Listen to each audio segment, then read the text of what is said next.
कौन सा अकाउंट है? लाउडर, रियल अकाउंट है। एंड सरप्राइजिंगली ओपनिंग स्टॉक और परचेज में कोई अंतर नहीं है, दोनों ही नॉमिनल अकाउंट है। हाँ, तुम्हारी इच्छा है तो ये बोल दो क्लोजिंग स्टॉक आ जाएगा। क्लोजिंग स्टॉक रियल अकाउंट है।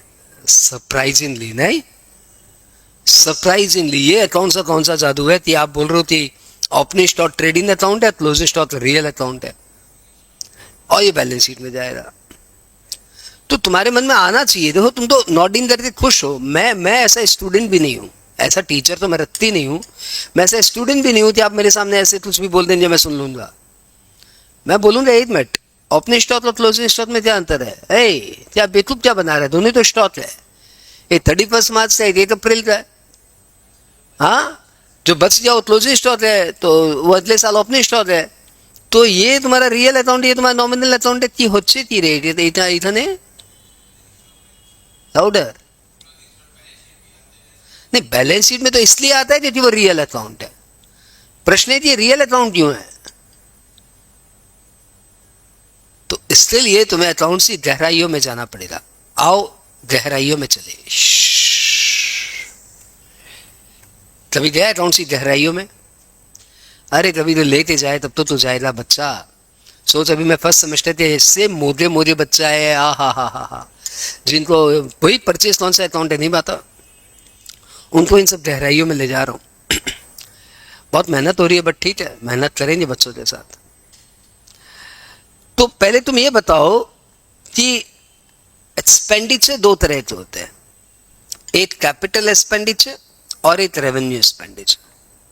मुझे बताओ रेवेन्यू एक्सपेंडिचर और कैपिटल एक्सपेंडिचर में क्या अंतर है?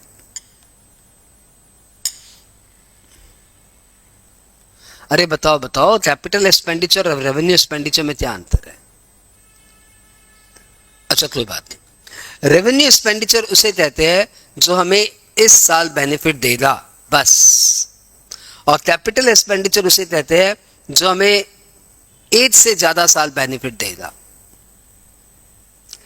तो जो हमें, अच्छा लिख नहीं रहा हूं, समझ में आ जाए ना, जो हमें 1 साल बेनिफिट देगा वो या रेवेन्यू एक्सपेंडिचर, जो हमें 1 साल से ज्यादा साल बेनिफिट देगा उसको हम लोग बोलेंगे क्या बोलेंगे?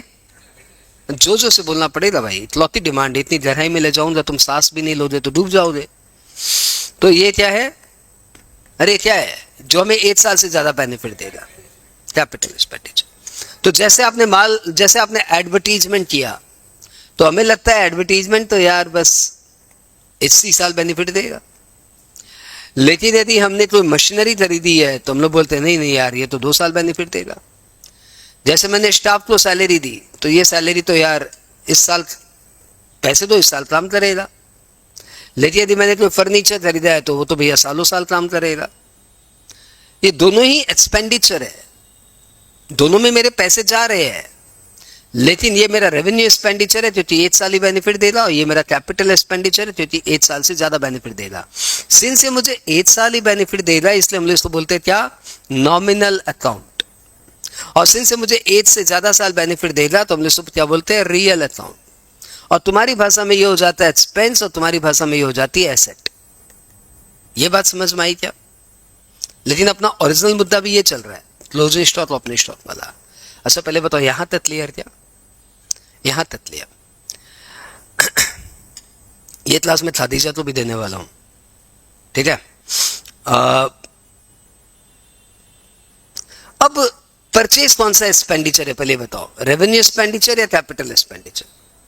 व्हेन वी से परचेज मतलब परचेज ऑफ गुड्स, गुड्स मतलब जिसमें मैं डील करता हूं।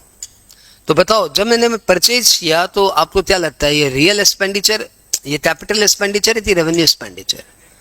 रेवेन्यू एक्सपेंडिचर है। क्यों? क्योंकि आपके दिमाग में क्या है, जब आप परचेज करते हो तो आपके दिमाग में क्या, बीइंग अ बिजनेसमैन तुम्हारे दिमाग में क्या है? बिजनेसमैन की तरह सोचो। जब आपने माल खरीदा तो आपके दिमाग में क्या है? मेरे दिमाग में है कि इसको इसी साल बिक्री कर दूंगा, है ना? कोई सोचता है इसको अगले साल बिक्री करूंगा? कोई भी बिजनेसमैन सोचता है इसको अगले साल बिक्री करूंगा? नहीं। हर बिजनेसमैन सोचता है इसको माल खरीदा, इसको इसी साल बेचूंगा, बहुत पैसा कमाऊंगा।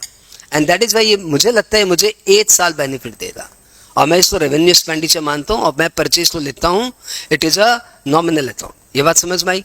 हाँ। लेकिन ईयर एंड में जाके मेरे सपने टूटते। जब मुझे मालूम पड़ता है कि मैंने इस साल परचेज किया था 50 लाख का माल, लेकिन मेरा 6 लाख का माल नहीं बिका। नहीं बिका तो उसको क्या बोलते हैं? जो नहीं बिका उसको क्या बोलते हैं? उसको बोलते हैं क्लोजिंग स्टॉक। अकाउंट की साइकोलॉजी समझा रहा हूं। अकाउंट की साइकोलॉजी, अकाउंट इतना जीवंत सब्जेक्ट है, देखो कितना लाइवली टॉपिक है ये। तो अकाउंट की फील है, अकाउंट फील करके बनता है। तो अकाउंट से मैंने माल खरीदा था तो मेरी फीलिंग क्या थी? इसको इसी साल बेच दूंगा। तो मैंने सोचा था नॉमिनल है, मैंने उसको परचेज नॉमिनल अकाउंट में डाला। लेकिन ईयर एंड में मालूम पड़ा कि यार 6 लाख का माल तो बिका नहीं। तो ईयर एंड में मेरी फील चेंज हो गई। ये माल मैंने इस साल खरीदा है, ये मुझे अगले साल बेनिफिट देगा। तो अचानक मेरी साइकोलॉजी चेंज हो गई कि ये तो मेरा कैपिटल एक्सपेंडिचर हो गया। जो मैंने इस साल खरीदा वो मुझे अगले साल बेनिफिट दे रहा है, मतलब 1 साल से ज्यादा साल ये मुझे बेनिफिट दे रहा है, मतलब ये मेरा कैपिटल एक्सपेंडिचर है। तो मैं इमीडिएटली एक कैपिटल एक्सपेंडिचर मतलब रियल अकाउंट, इमीडिएटली मैं एक नॉमिनल अकाउंट को रियल अकाउंट में कन्वर्ट करता हूं। क्या करता हूं? मैं अपनी भावनाओं को दर्शाता हूं कि मैंने पहले सोचा था कि मेरा इसी साल चलेगा, लेकिन ये अगले साल चला गया, मतलब ये मुझे 1 साल से ज्यादा बेनिफिट देने वाला है। तो मैं एंट्री करता हूं, मालूम क्या? Nominal account replace by real account. And what is my entry of closing stock? Closing stock account debit, nominal account comes in, real account comes in and nominal account goes out. और मैं एक entry pass करता हूं, closing stock to purchase, closing stock to purchases. You know this is the entry of closing stock. इसी सीधा था journal entry closing stock की। Closing stock की जनरल एंट्री होती है क्लोजिंग स्टॉक टू परचेजेज। और ये एंट्री क्या दर्शाती है? ये एंट्री दर्शाती है कि मेरा मनोस्थिति, my mental state has change. Initially I thought this will give me benefit for 1 year, but now it is giving me benefit for more than 1 year. Get in the point? Okay, तो ये closing stock real account समझ में आ गया। क्यों? क्योंकि मुझे 1 साल से ज्यादा साल बेनिफिट देता है।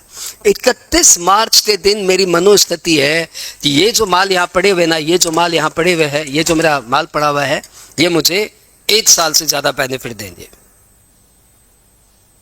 मेरी मनोस्थिति है, मैं देख रहा हूं ये मुझे 1 साल से ज्यादा बेनिफिट देंगे। ये कौन से दिन की मनोस्थिति है? 31 मार्च ही। इस फिनांशियल भी बेनिफिट दिया, अगले फिनांशियल भी बेनिफिट देगा। लेकिन 1 अप्रैल को आते ही मैं वापस से पॉजिटिव हो जाता हूं।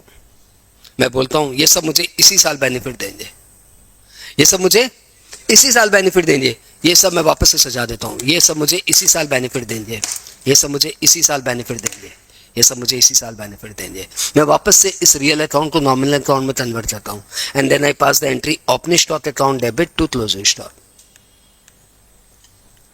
और ये रियल अकाउंट में वापस से कन्वर्ट कर देता हूं नॉमिनल अकाउंट में, क्योंकि ये मुझे इसी साल बेनिफिट देने वाला है। And that is why opening stock is a nominal account and closing stock is a real account. आया? गहराई हो तो मजा आया?